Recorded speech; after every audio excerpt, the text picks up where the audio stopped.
Të gjitha bizneset janë të pajisura me kasën fiskale, por sa prej tyre e përdorin realisht në xhiron e plot ditor. Kjo pyetje e vështirë të marrë përgjigje pasi janë të shumta rastet kur kryesisht biznesi i vogël lëshon kupon, por jo për blerën reale. Dhe ky fakt ndodh në mes të kryeqytetit, por më shumë në rrethe ku kontrolli tatimor është më i pakët.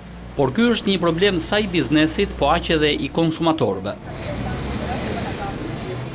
Jena me licencë, paguajmë tatimet e taksat rregullisht, kështu që mos më rëndon. Ala nuk e ndërgjegjësu plotësisht, sepse çdo njeri që vit blej gjë në dyqan duhet të mori faturën, ose me detyrim duhet t'i japi shitësi, apo tregtari si do të jetë. Ndërsa në Korçë, kryetari i shoqatës së biznesit të vogël thotë se 70% e biznesit të këtij qarku është informal. Paralajmërimi i qeverisë për të nisur aksionin ka detyruar bizneset të lëshojnë kuponin dhe të regjistrohen.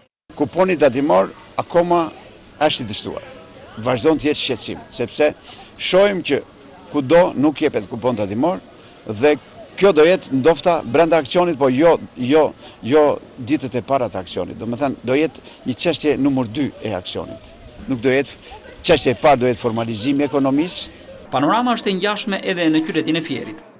Unë kam 2 vjet që jam kthyer, jam mësuar me tjetër edukata ndej dhe kam marrë në bazë të rregulla dhe ligje dhe më pëlqen çdo gjë tjetër e rregullt, me kupona të rregullta. Me masat që merren tani, unë jam shumë dakord. Pa masa nuk ka ligj. Nga data 1 shtator, grupe pune të përbashkëta me inspektor tatimor do të ushtrojnë kontrolle të biznesit kryesisht të madh, por nuk do të jetë jashtë vëmendjes edhe biznesi i vogël. Sipas Ministrisë së Financave e Ekonomia Informale në Shqipëri, arrin në 50%.